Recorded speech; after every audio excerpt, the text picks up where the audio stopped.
अभियान है और उस अभियान को ज़्यादा सफलता मिलने की संभावनाएं मानसून सत्र में रहती है कि जो पौधे हम लगा रहे हैं,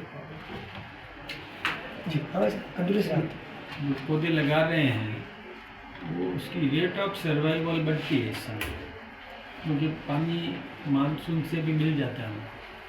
जैसे हमारे नेतृत्व में आह्वान किया है कि हमें सघन वृक्षारोपण करवाना है, जिससे पर्यावरण शुद्धिकरण होता है, इसके साथ ही मानसून को भी आकर्षित करता है।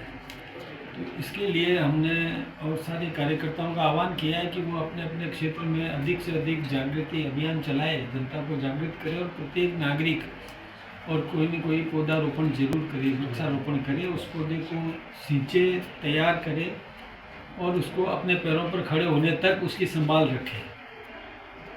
वैसे एक पेड़ माँ के नाम इसका अभियान जो है ये चलाया है और हमारे कार्यकर्ताओं ने पूरा प्रयास किया है। किसी ने 1 लाख वृक्ष लगाने का निर्णय किया है। एक हमारे यहाँ खीमावत ट्रस्ट है, उसने तो 10 लाख नीम के पेड़ लगा भी दिए, खड़े भी कर दिए, उसको पुरस्कृत भी किया गया है। और ऐसे ही अभी एक सेलो कंपनी है, उसने 1 लाख वृक्ष लगाने का निर्णय किया है। किसी ने 10,000, किसी ने 5,000, ऐसे निर्णय किए हैं। तो ये बहुत अच्छी बात है। मैं सोचता हूँ कि ये राष्ट्रव्यापी अभियान है और ये लाभप्रद है आम नागरिक के हितों को और ये सुनिश्चित करे। कल अमित शाह जी आ रहे हैं, कितना बड़ा जो आयोजन होने जा रहा है, किस तरह से तैयार है राजस्थान के वो लोग जो सहकारिता क्षेत्र में आंदोलन का प्रतिरूप बने हुए हैं गाँव में? ये बात बिल्कुल सही है। हमारे देश के गृह मंत्री जी और सहकारिता मंत्री मंत्रालय भी उन्हीं के पास में है।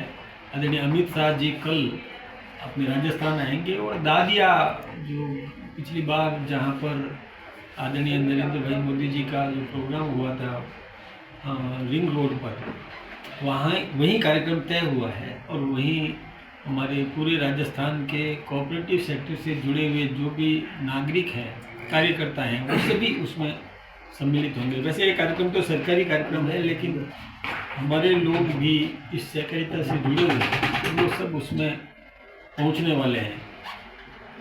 उसके लिए व्यवस्थाएं बड़ी मतलब सुव्यवस्थित है। अभी मैं देख के भी आया हूँ, वहाँ पर 3 डोम बने हैं और चेयर्स लग गई, सारी व्यवस्थाएं हो गई।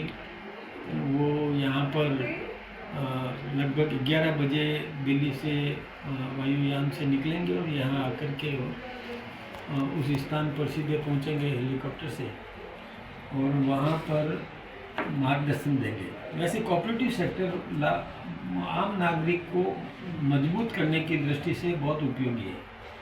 सबका सहयोग ले, सबको सहयोग दे, इस भावना से कोऑपरेटिव सेक्टर काम करता है, जिसमें ग्राम सेवा सहकारी समितियाँ हैं और पैक्स है।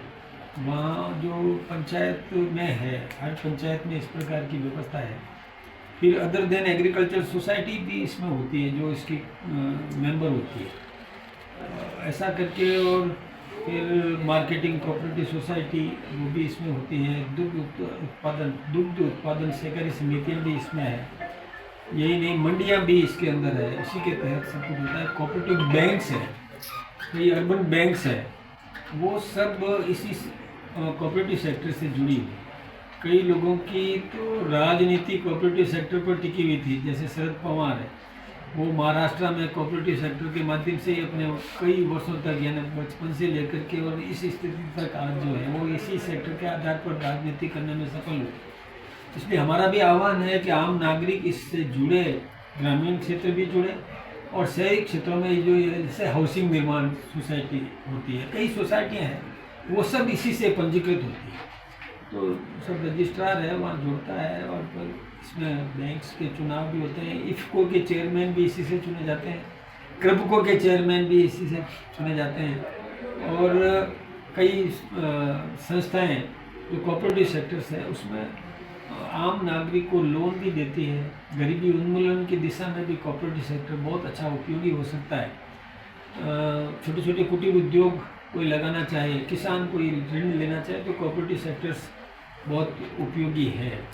हमारे कार्यकर्ताओं ने ये सब व्यवस्था की हुई है और हमने आह्वान किया है और लगा रहे हैं। तो मैंने आपसे नहीं निवेदन किया कि किसी ने तो 1 लाख लगाने की घोषणा कर और किसी ने 10,000 की घोषणा की, कोई कर रहा है तो सभी चल रहा है। ये तो सघन वृक्षारोपण स्वयं प्रेरित ये करना चाहते हैं। लेकिन एक बार जागरण अभियान चला लें तो व्यक्ति के मन में भाव आता है कि जब कहा गया कि एक पेड़ माँ के नाम, तो माँ को याद करके वो लगाता है तो पूरा संरक्षण भी करेगा, उसको अपने पैरों पर खड़े होने तक उसका रख रखाव भी सुनिश्चित करेगा। ये अच्छी बात है ना। आपने भी कर दिया आज कहाँ हाँ, मैंने तो कई पेड़ लगा दिए।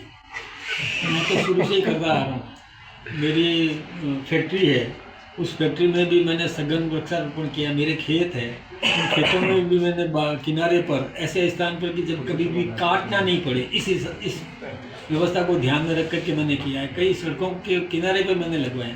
मेरे यहाँ पर एक कवाड़ ग्रुप है, वो कवाड़ ग्रुप वहाँ 1 लाख पौधे लगाने की उसने घोषणा की है। एक क्षेत्र उनको आवंटित किया गया और उसके अंदर वो लगा रहे हैं केवल वृक्षारोपण करने के लिए। कई हमने पहाड़ियाँ, हमने जिला कलेक्टर को कहा है कि ये पहाड़ी है, उसके आसपास का क्षेत्र है, केवल वृक्षारोपण के लिए आवंटित करो, तो वो वृक्ष लगाएगा वहाँ पर और पहाड़ी हरी भरी हो जाएगी, उसके आसपास में हरियाली रहेगी।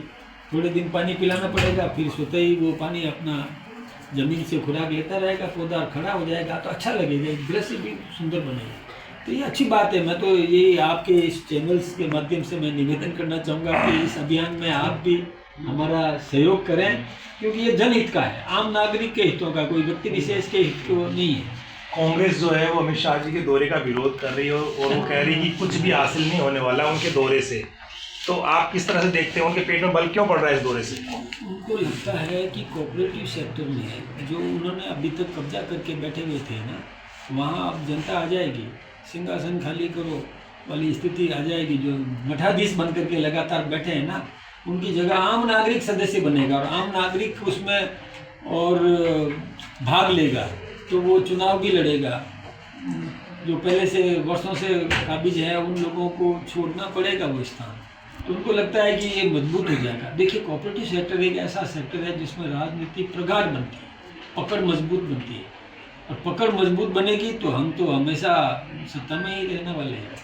तो अमित शाह जी का जो मॉडल है पॉपुलर करने का और कोऑपरेटिव सेक्टर में यानी कि नई मिनिस्ट्री बनाने के बाद में जिस तरह से उन्होंने इस पर काम किया है, आपको लगता है कि बीजेपी इसके जरिए जो है कभी भी अब हारेगी नहीं, गाँव में बहुत मजबूत हो जाएगी? मैं आपसे सब जगह पे कि अमित शाह जी चुनाव प्रचार में नहीं जाते, खुद के जिस कॉन्स्टिट्यूंसी से वो चुनाव लड़ते हैं वो प्रचार में नहीं जाते। उन्होंने सेवाएं की है, इतनी सेवाएं कर दी है कि जनता स्वयं में उनको मदद करती है। ऐसे ही CR पाटिल है, वो भी कभी चुनाव प्रचार में नहीं जाते, दुनिया में जाते हैं, दूसरे क्षेत्रों में जाते हैं, अपने क्षेत्र में चुनाव प्रचार में जाते ही नहीं है, और 8-8 लाख से जीत रहे हैं, क्योंकि इन्होंने जनाधार मजबूत किया है। कोऑपरेटिव सेक्टर के माध्यम से जड़ें मजबूत हो गई है, आधार मजबूत हो गया। उस आधार के कारण से जब जन सेवा हो रही है, विकास हो रहा है, सब कुछ हो रहा है, तो फिर बिना मांगे लोग आशीर्वाद देते हैं। इसलिए क्या कांग्रेस की जड़ें खोखली हो जाएगी? अब होगी, निश्चित रूप से होगी। कांग्रेस की जड़ें खोखली होने वाली है, इस वजह से वो विरोध कर रहे हैं। कांग्रेस विरोध इसीलिए कर रही है कि अब ये तो एक सेक्टर में ये मजबूत हो रहे हैं। अब जैसे पेड़ लगाने की बात कही तो किसी को ऐतराज है ही नहीं, तो हम पेड़ लगाएंगे, जनता को लगता है अच्छा अभियान है इनका। हम सड़कों को सुदृढ़ीकरण कर रहे हैं, बांधों को सुदृढ़ीकरण कर रहे हैं, पानी की व्यवस्थाएं कर रहे हैं, बिजली में आत्मनिर्भर बन रहे हैं, तो उनको लग रहा है कि ये तो फिर कमी रहेगी नहीं, ये तो जनता का जो ज़रूरत है वो पूरा। हम इंडस्ट्री लगा रहे हैं, राइजिंग राजस्थान हमने किया है तो इंडस्ट्रियाँ लग रही है, इंडस्ट्रीज लगेगी तो लोगों को रोजगार मिलेगा। तो उस दिशा में जब हम सब काम कर रहे हैं तो अभाव रहेगा नहीं, जब अभाव नहीं रहेगा तो जनता आशीर्वाद देगी। एक सवाल, जिसका था इंतजार कब आएगी वो? अभी आपकी टीम कब आएगी? जिसका था इंतजार वो कब आएगी? एक बात सूची आपसे निवेदन करो, मेरी टीम करो, मेरी टीम काम कर रही है, मेरी टीम चुनाव जीत रही है, मेरी टीम उपचुनाव सब जीत रही है, मेरी टीम सघन वृक्षारोपण करवा रही है, मेरी टीम हर क्षेत्र में काम कर रही है, तो मेरी टीम है वो। अलग से टीम कौन सी आएगी? अब जो आप जो सोचते हो पदाधिकारियों की, तो पदाधिकारी थोड़े बहुत चेंज होते हैं, ज़्यादा होते नहीं हैं। किसी को प्रमोशन मिलेगा, किसी का डिमोशन होगा, किसी को खाली होना है। अच्छा डिमोशन किसी का नहीं होगा, सबका प्रमोशन ही होने वाला है। तो ये कब दे देंगे शुभ सूचना, ये आप शुभ समाचार है प्रमोशन वाला? आज के देश से इंतजार थोड़ी करना पड़ेगा। नहीं, मैं क्यों इंतजार करूँ, मैं तो काम कर रहा हूँ और जिसको करना है वो कर लेगा, जिसको भेजना है भेज देगा। मैं तो कोई चिंता है नहीं, हम तो काम कर रहे हैं। अरे यहाँ पे कई कार्यकर्ता ये कह रहे हैं कि 1.5 साल निकल गया, अगर मौका मिल जाता हम कई आयोगों में पहुँचते, काम करते, संगठन का, सरकार का काम करते। 1.5 साल निकल गया, कई आयोग भी खाली। मैं एक बात बताऊँ आपको, बिना मौके किसी को नहीं रखा गया है, सबको मौका मिला है, पूरा काम करने का पूरा अवसर मिला है। मेरी देखिए, आप लिस्ट निकाल करके देखिए, एक एक जिले में हमने 3-3 लोगों को नियुक्त किया, अलग अलग लोगों को नियुक्त किया है। जैसे हमने स्थापना दिवस के लिए अलग अलग लोगों को नियुक्त किया, हमने श्यामा प्रसाद मुखर्जी बलिदान दिवस पर अलग अलग लोगों को नियुक्त किया, हमने दीनदयाल जी के निमित्त जो कार्यक्रम था उसमें अलग लोगों को नियुक्त किया, कश्मीर वाला इश्यू आया उसमें अलग लोगों को नियुक्त किया, हमारे चुनाव अभियान में अलग लोग लग रहे हैं, ये मन की बात, प्रधानमंत्री जी की मन की बात में उसमें अलग लोग लगे हुए हैं। तो ना किसी कार्यकर्ता को यदि थोड़ा भी समय है तो हम पूरा उपयोग करते हैं, किसी को छोड़ा नहीं है, संभव नहीं।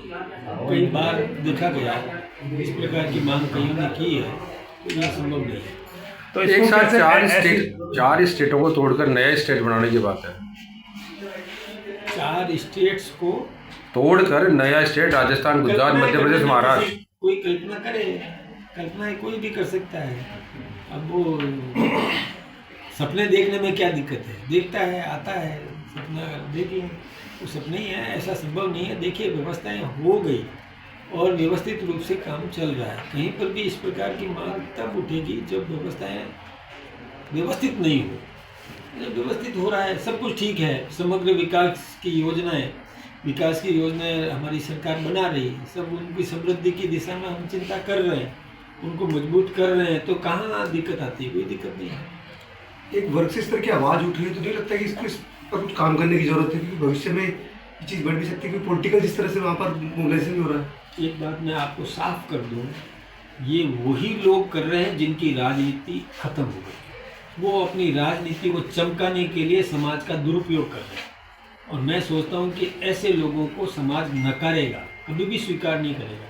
और उन जो मांग कर रहे हैं वो उनके बच्चे विदेशों में पढ़ते हैं, उनके बच्चे बड़ी बड़ी ऊंची स्कूलों में पढ़ते हैं, वो जो जीरो से खड़े हुए थे, वो ऐसे ऐसे समाज का उपयोग करके अट्टालिकाएं जिन्होंने खड़ी कर दी, आज वो समाज की केवल बातें करके उनके कंधों पर अपनी राजनीति चमकाना चाहते हैं। मैं सोचता हूँ कि जनता उसको बर्दाश्त नहीं करेगी, क्योंकि जनता अब समझने लग गई है कि ये कौन वास्तविक सेवा कर रहा है और कौन केवल अपने राजनीतिक लाभ लेने के लिए भड़काने का काम कर रहा है। ये ज़्यादा दिन चलेगा नहीं।